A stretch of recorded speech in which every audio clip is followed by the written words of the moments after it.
Dans la deuxième partie du Grand Plateau, ce soir, on évoque la difficile cohabitation entre le ministre de l'Habitat et du Développement urbain et le maire de ville de Yaoundé. Le prétexte étant cet échange verbal violent, très violent, enregistré le week-end dernier du côté de la mairie de ville de Yaoundé autour de la réhabilitation d'un axe, l'axe marché Madagascar, cité verte. Et on en parle avec un expert en décentralisation et en marché public.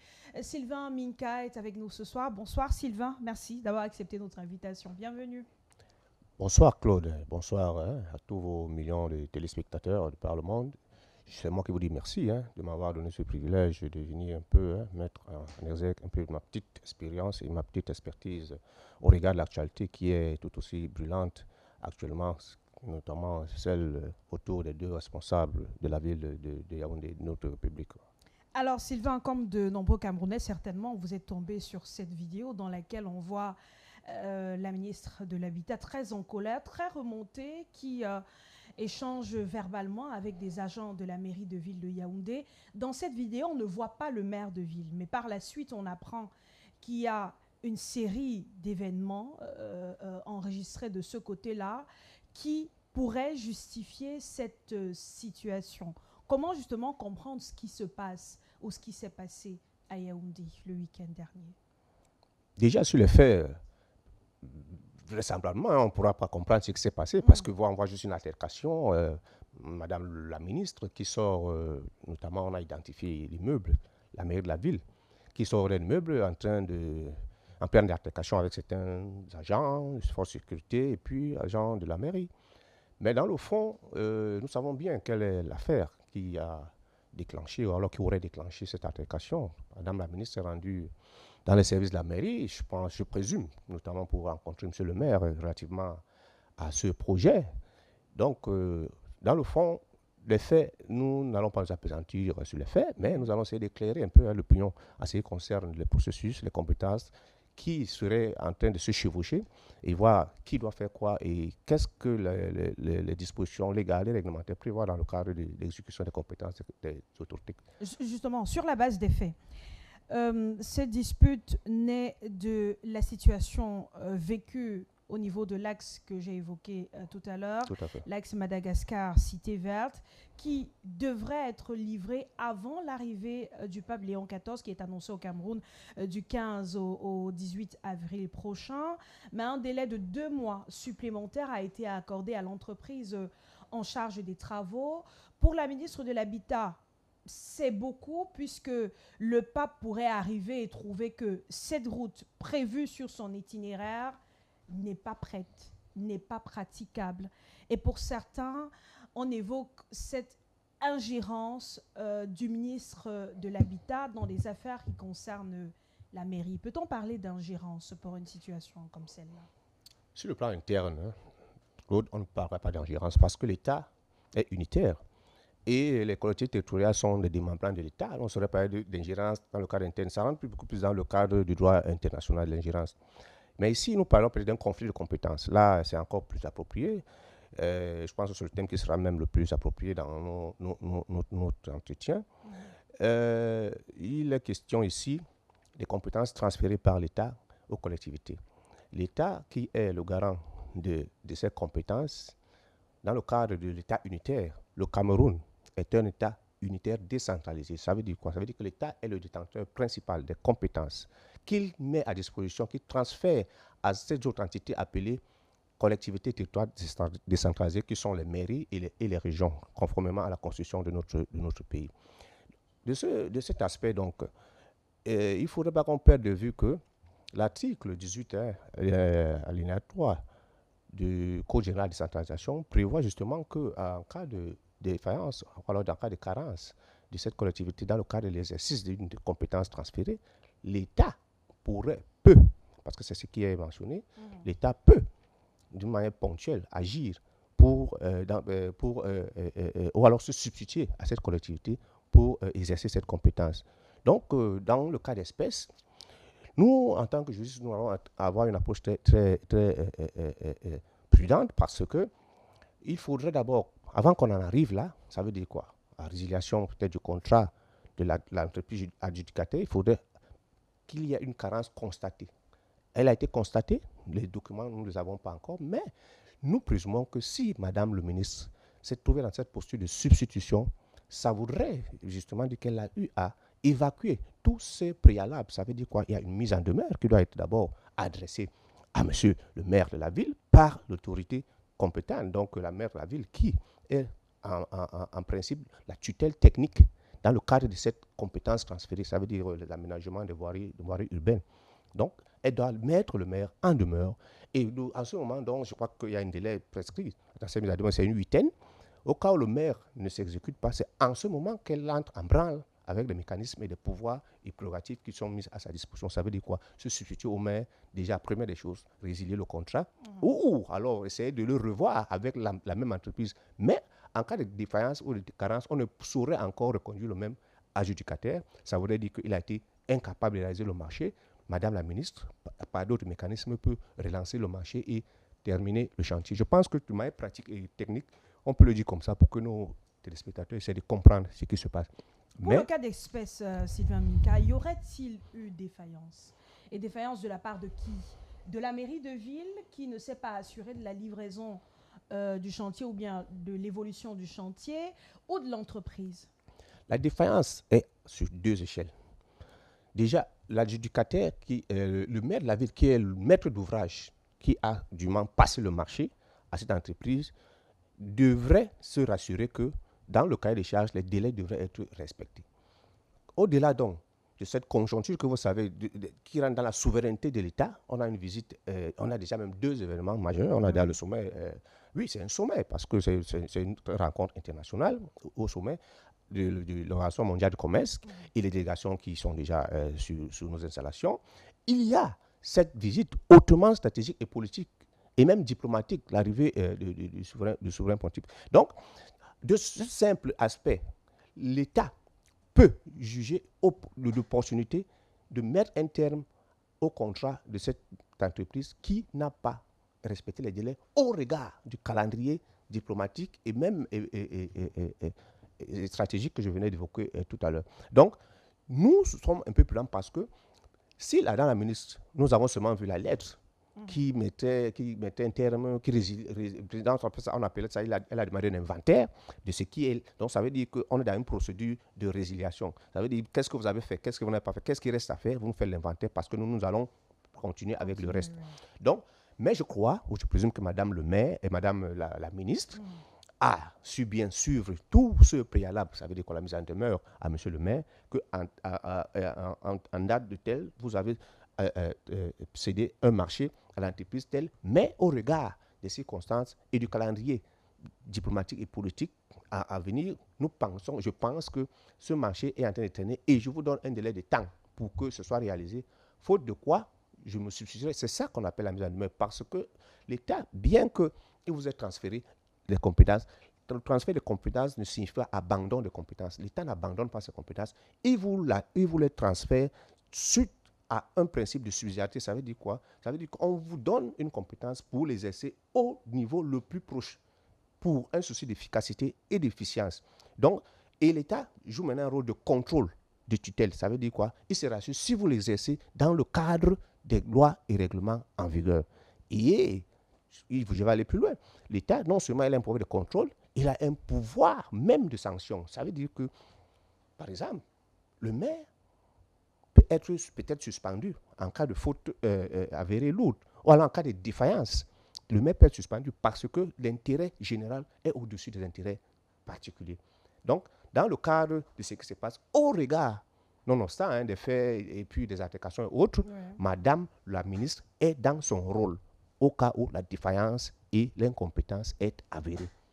Vous avez insisté sur le transfert de compétences de l'État aux collectivités territoriales décentralisées. Bien avant cet incident enregistré à la mairie de ville de Yaoundé, cette question se posait justement.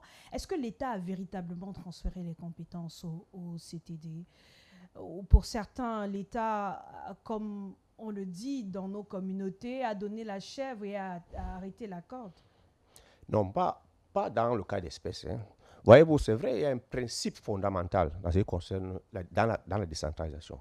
Parce qu'il faudrait déjà qu'on sache. La décentralisation, c'est juste une technique de gouvernance qu'un État choisit ou alors consacre pour la gestion de ses affaires. Ça veut dire que dans le cadre du Cameroun, nous sommes dans un État unitaire décentralisé. Les collectivités prennent le relais, pardon, prennent le relais de l'État sur certaines matières qui sont bien énumérées dans la Constitution, ça veut dire santé, éducation, sport, culture et autres. Donc, les collectivités ne sortent pas de ce giron-là. Ça veut dire qu'il y a des matières qui sont bien définies, il y a des compétences qui sont transférées. Et en 2000, je crois que c'est la loi de 2015, des compétences ont été définies par ministère. Parce que ce n'est pas tous les ministères qui transfèrent les compétences. Il y a le ministère de souveraineté. D'ailleurs, il y a des matières qui ne sont pas sujettes à transfert, notamment c'est des affaires de souveraineté, la monnaie, la diplomatie, la justice et la défense, qui ne sauraient faire l'objet de transfert de compétences. L'État a donné certaines compétences ou a transféré certaines compétences aux collectivités pour le bien-être et pour le développement harmonieux des collectivités, le bien-être des populations, le développement harmonieux des populations. Donc, en ce qui concerne donc ces compétences, elles sont transférées ou pas? Nous devons comprendre que l'État a mis sur pied un mécanisme de transfert progressif des compétences. Donc nous sommes dans la progressivité. Ça veut dire que les transferts se font par vague et par à-coup, si je peux le dire comme ça. Ça veut dire que quand il s'agit de l'éducation, on a dit l'enseignement secondaire, ou alors on commence par l'éducation de base pour les communes. Ça veut dire que les communes ont la capacité de construire des salles de classe, de fournir le matériel pour les salles de classe, d'embaucher des enseignants. Donc les mairies le font. Oui. Maintenant, au niveau régional, c'est les lycées d'enseignement secondaire. Mais jusque-là, il y a des catégories d'établissements. Tout ça est dans tout un manuel que l'État a mis sur pied sur le transfert de compétences. Donc, on ne peut pas dire que l'État n'a pas transféré les compétences. Effectivement, l'État les a transférées, mais on doit savoir que quand il y a transfert de compétences, il doit avoir systématiquement, ça doit être concomitant, ça veut dire transfert de compétences et transfert de ressources. Quand on parle de ressources, ce n'est pas seulement les ressources financières, il y a les ressources matérielles et les ressources humaines aussi qui sont vraiment le problème sempiternel aujourd'hui. On dit que les collectivités ne décollent pas parce qu'elles n'ont pas des ressources humaines qualifiées et même de qualité. Parce que vous voyez toujours que de temps en temps, pour certaines expertises, on est obligé de consulter les sectoriels. Ça veut dire que toujours l'État envoie soit un ingénieur, soit un expert pour accompagner ces CTD. Donc, vous comprenez qu'on sommes dans la progressivité. On ne saurait donc transférer les compétences en bloc sans se rassurer de tous ces paramètres. Est-ce qu'elles seront exercées de manière efficace et efficiente? Et surtout, conformément aux lois et règlements en vigueur, notamment le Code général de décentralisation et certains textes subséquents. Sylvain Mika, tel que vous l'expliquez, les textes sont clairs et tout est clairement défini. Mais est-ce que ces textes sont connus par les acteurs qui devraient les appliquer? Et notamment, vous savez bien que le Cameroun, c'est l'un des pays qui a les meilleurs textes en toute matière, hein, voyez-vous. Et même la décentralisation, tout est bien planifié pour que chaque acteur sache ce qu'il a à faire. Bon, mais vous comprendrez que il y a des textes, mais il y a des hommes qui les exécutent, ou alors qui mettent en œuvre les mécanismes pour les mettre c'est pas, mettre, ou alors, je veux dire, réaliser ce qui doit être fait, conformément au texte. Mais quand ces hommes, donc, soit n'interprètent pas bien les textes, ou font carrément à leur tête, parce que si vous avez un marché que vous avez passé à un adjudicateur, et que vous ne suivez pas le marché, ou alors vous avez passé le marché à une entreprise qui n'a pas une bonne capacité, ou alors n'a pas une capacité financière, ou alors qui est défaillante, parce que peut-être sur pièce, vous l'avez jugé, ou alors on sait aussi qu'il y a on sait comment les marchés, quelquefois, peuvent être passés comme ça, peut-être par complaisance. Je ne dirais pas qu'il y aurait aussi des dessous-tables qui peuvent passer pour que quelqu'un ait un marché. Mais quand vous passez dans le marché à une telle entreprise qui ne peut pas réaliser, parce que vous savez, les marchés d'infrastructure sont des marchés qui demandent de lourds moyens et des moyens techniques très appuyés. Et quand une entreprise n'a pas toutes ses capacités, je pense qu'on peut se trouver dans ce genre de situation. Parce qu'un tronçon comme celui que vous venez d'évoquer, oui, qui est à moins de 3 km, on ne peut pas rester à plus de 6 mois d'exécution simplement parce qu'il faut mettre une asphalte. Ça veut dire qu'il y a un problème de compétence. Et peut-être certainement de ressources. Mais vous ne pouvez pas passer un marché d'une condition sine qua non pour passer un marché. Il faut être sûr que celui-ci, il y a une provision financière pour le réaliser. D'abord financer, puis attendre un remboursement. Pas même financer, ça veut dire quoi? Il y a des provisions, ça veut dire qu'il y a une ligne prévue pour tel marché et ce n'est qu'en ce moment que vous pouvez passer ce marché. On ne passe pas un marché, c'est un peu comme vous donner un chèque sans provision. Vous ne pouvez pas passer un marché si vous n'êtes pas sûr que au finish, l'entrepreneur ou alors l'entreprise sera payée. Donc, je pense que si le maire de la ville a passé ce marché parce qu'il sait personnellement que son budget le prévoit et qu'il pourra payer toutes les étapes de la réalisation de ce marché. Mais quand donc les délais sont échus et que nous avons des questions de souveraineté qui se posent, l'État ne va pas rester inerte, l'État va réagir. Maintenant, nous sommes dans la manière ou la forme de la réaction de l'État. Mais je pense que, ou je présume que Madame la ministre a évacué tous les préalables. Ça veut dire que les mises en demeure et même le dialogue entre le ministre, même je crois, entre elle et monsieur le maire, si ce n'est pas le cas, moi je crois que c'est des problèmes d'hommes. Mais sur le plan légal et strictement réglementaire, je pense que tout est mis en place. Il y a tout ce qu'il faut pour que les gens fassent leur travail comme cela se doit. Je rappelle, Sylvain Minka, que vous êtes expert en décentralisation et en marché public. Le problème pour la situation vécue à Yaoundé entre le maire de ville et le ministre de l'Habitat, c'est cette route sur laquelle devrait passer le cortège du pape Léon XIV annoncé au Cameroun. La ministre Célestine Ketcha-Cortez évoque l'urgence de livrer cette route dans les délais avant l'arrivée du pape, le pape qui devrait venir dans moins de 3 semaines environ. Quand on met donc en avant l'urgence de la livraison d'une route qui a besoin de 2 mois supplémentaires pour être réhabilité et tout le reste, est-ce que cette urgence peut hypothéquer la qualité de l'infrastructure qui sera mise en service le moment venu? Parce qu'il s'oppose dans notre pays à un problème de route. On a des routes qui sont réhabilitées, mais qui au bout de 2 mois, 1 mois d'utilisation, se retrouvent dans l'état initial. Oui, naturellement, madame. Vous savez, la maîtrise d'œuvre voudrait que certains délais soient respectés pour la réalisation de certains ouvrages, notamment les ouvrages de route. Peut-être une asphalte qui devrait être posée sur 3 jours et que vous la faites sur 1 journée parce qu'il n'y a pas eu de temps de prise, peut-être d'assèchement.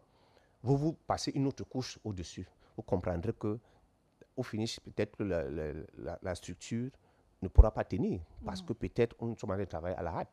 Donc, ce que vous dites est pertinent, ça peut impacter la qualité de l'ouvrage. Parce que dans la maîtrise d'œuvre, il y a des délais, il y a des étapes de réalisation de chaque marché.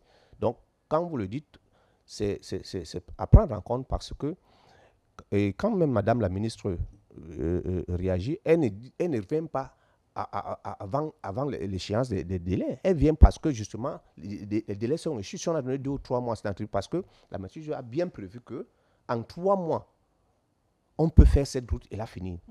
Mais qu'est-ce qui fait à ce qu'elle n'est pas finie? Il faudrait qu'on sache.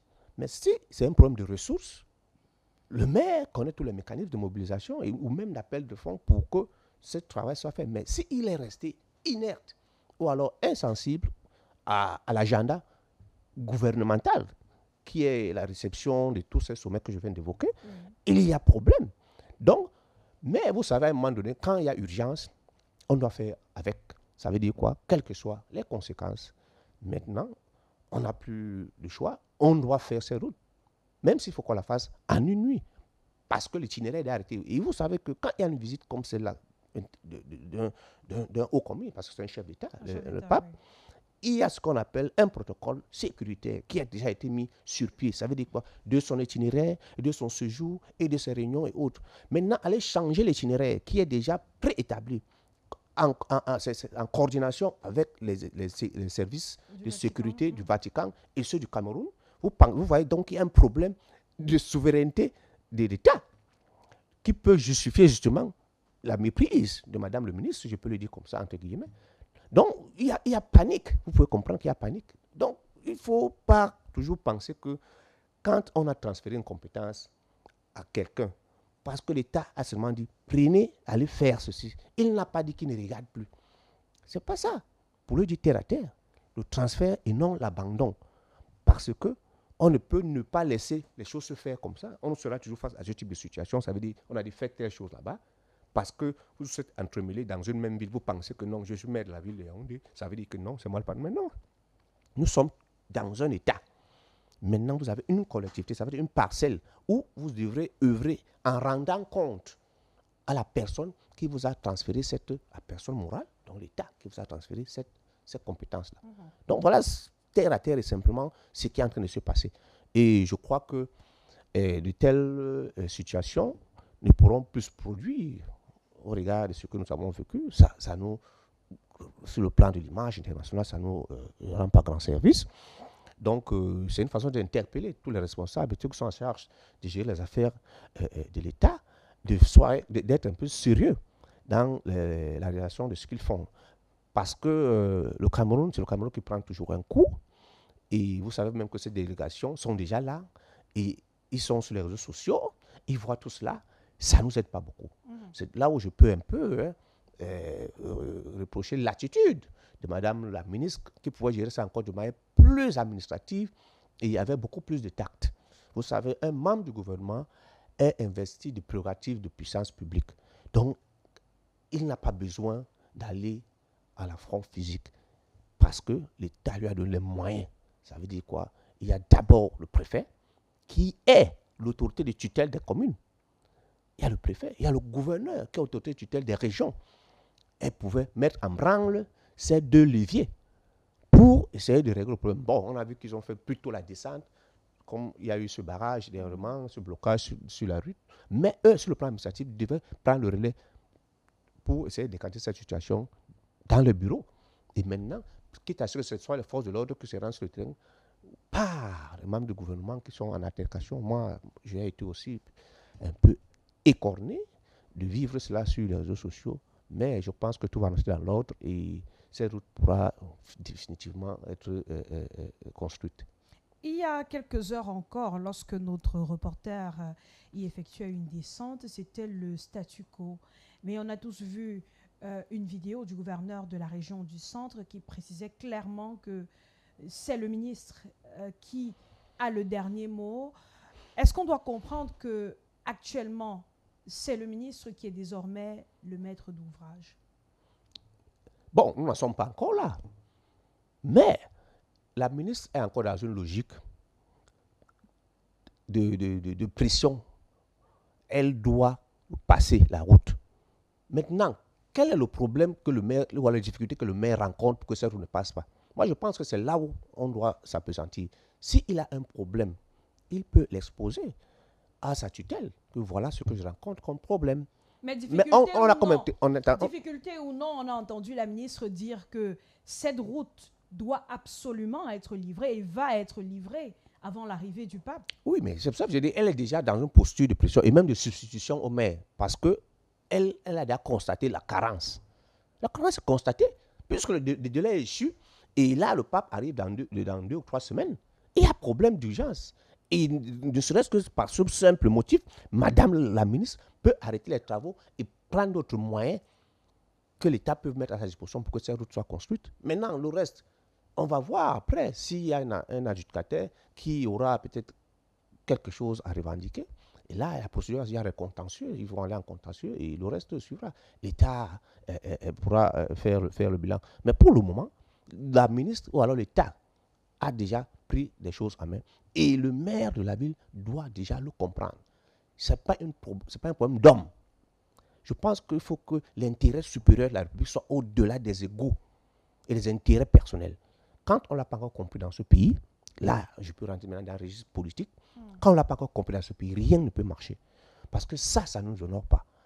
Si déjà un membre du gouvernement, qui peut le plus, peut le moins, c'est un principe, un sacro-saint principe de l'administration, quand Madame la ministre de l'urbanisme est là pour ce type d'incident, il faut que le maire fasse amende honorable. Un maire n'est pas un chef d'État ou alors une collectivité territorial n'est pas un micro-État dans un État. Nous ne sommes pas dans un État fédéré. Même dans un État fédéral, les États fédérés rendent compte des pouvoirs, parce que là-bas, ce n'est pas des compétences qu'on a transférées, des pouvoirs qu'on les a transférés. Donc, je pense que nous sommes un peu dans le dépassement des compétences et un peu, j'appellerais même ça un peu des guerres de clans, si on peut le dire comme ça. Justement, Sylvain Minka, actuellement, ce qui est observé, c'est ce bras de fer entre les deux entités. La mairie de ville de Yaoundé, le ministère de l'Habitat. Peut-être les choses vont s'améliorer avec le temps, mais comment éviter qu'une situation comme celle-là ne se répète dans une autre ville? Non, mais je pense que l'État doit prendre ses responsabilités. L'État doit prendre, et puis, à l'issue de ce type d'incident, il faudrait que l'État sévisse et que des sanctions tombent. Je pense que ce n'est que ça, une sanction exemplaire qui pourra interpeller les autres qui sont en charge de la gestion des affaires de la cité. Parce que nous ne pouvons pas être dans un no man's land, ou dans la route du roi Péto, où chacun fait ce qu'il veut, où chacun agit quand il veut, où l'inertie est devenue la règle. Non, il faudrait vraiment qu'on comprenne que ce pays doit décoller. Donc l'État doit sévir suite à ce type d'incident. Je crois que peut-être après la visite du pape, on doit faire le bien et que chacun tire les conséquences des actes qu'il aurait posés. Ceux qui ont tort, ceux qui ont raison, on tire les conséquences. Donc, moi, je pense que ce n'est que ça. L'État seul, qui est chapeauté par le chef de l'État, et son bras sur le premier ministre chef du gouvernement, parce qu'il s'agit là de l'exécutif. Donc, ce n'est que ça. Il faut prendre ses responsabilités et punir avec la dernière énergie, parce que ce qui se passe ne nous honore pas. Et vous comprendrez que c'est un conflit d'intérêts qui est en train de primer, mais techniquement et sur le plan légal, il y a tous les instruments nécessaires pour que chacun travaille sans empiéter le domaine de compétences de tel ou tel. On pourra observer la situation de ce côté dans les prochains jours. On verra si les travaux évolueront normalement. Ils seront dirigés par quelle entreprise? On verra tout cela avec notre reporter à Yaoundé, Sébastien Oyebe. On va sortir de l'émission tout en vous remerciant, Sylvain Minka, d'avoir été avec nous ce soir. Je rappelle que vous êtes expert en décentralisation et en marché public. Merci beaucoup. Merci à vous également de nous avoir suivis. Très bonne fin de soirée en compagnie des programmes de Balafon Télévision. Rendez-vous demain 20h pour une nouvelle édition du Grand Plateau.